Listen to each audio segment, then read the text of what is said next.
So I'm looking at Pinterest, and I always stumble upon when I'm looking at these images in Illustrator, these incredible laser cut mandalas, and I'm like, oh, those are cool. Those look really hard. I can't do that. And then I'm like, wait a minute, I can do that. I totally know how to do that. In fact, I figured it out how to do that, and I'm going to show you right now how easy it is to do, so you can make one for yourself. So I created a template. It looks like this. There it is. And so you're going to be able to work with it. And it has a bunch of pie wedges. And down here on the bottom, just to keep you honest, it also has just this basic design that I started with. And it's 8 inches by 8 inches, which is, of course, scalable. So let me show you how to get started. I've already created one to show you how simple it is. So let's say that's one design that's going to be cut out with paper, and I can stack many colors of paper on top of this. But let me show you how to get started. So go to one of the layers that has a pie wedge. I'll make this visible. I'll make everything else invisible so I'm not distracted by it. And watch how easy this is.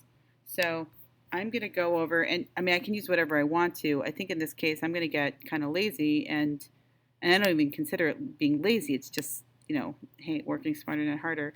I'm going to come in with the blob brush tool, and I'm going to start drawing some kind of design of my choice. I'm not worried about it going outside of the lines, but what I did do is I told it to keep it selected and then merge with a selection, so when I add more stuff to it, it just becomes part of the shape. And obviously if I wanted to, like, say for example, add this circle, do that, maybe do that, so that's not going to select to it, but I know how to fix that. So I'll just lock this pie wedge for a second so I don't accidentally add that, no problem. And then I'll just go to, let's try doing this easy. I'll grab Pathfinder, there it is. And let's try just hitting merge. Yep, and that all becomes one shape. So if I hit Command Y, you can see that I've got this is all one big shape, okay? Whatever I choose to make it, no problem. All right, so here's the fun, so easy. So I've got all that.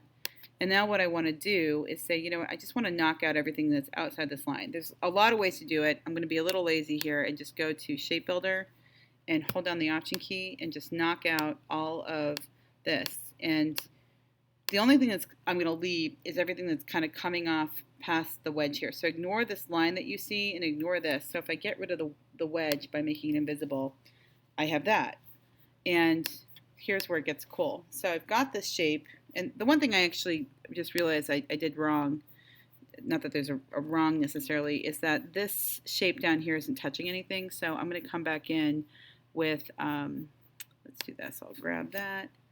So let's see if that's all selected, and let's see what happens if I come in with like the blob brush again. And I'll do something small here. And I'll just kind of draw something in here, and it didn't connect, no problem. That's not a problem at all.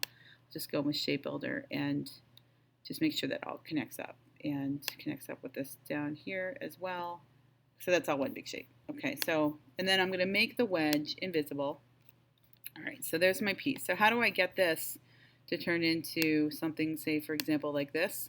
Well, I'll show you in, oops, that you can't see because, there we go, like that. I'll show you in the next video.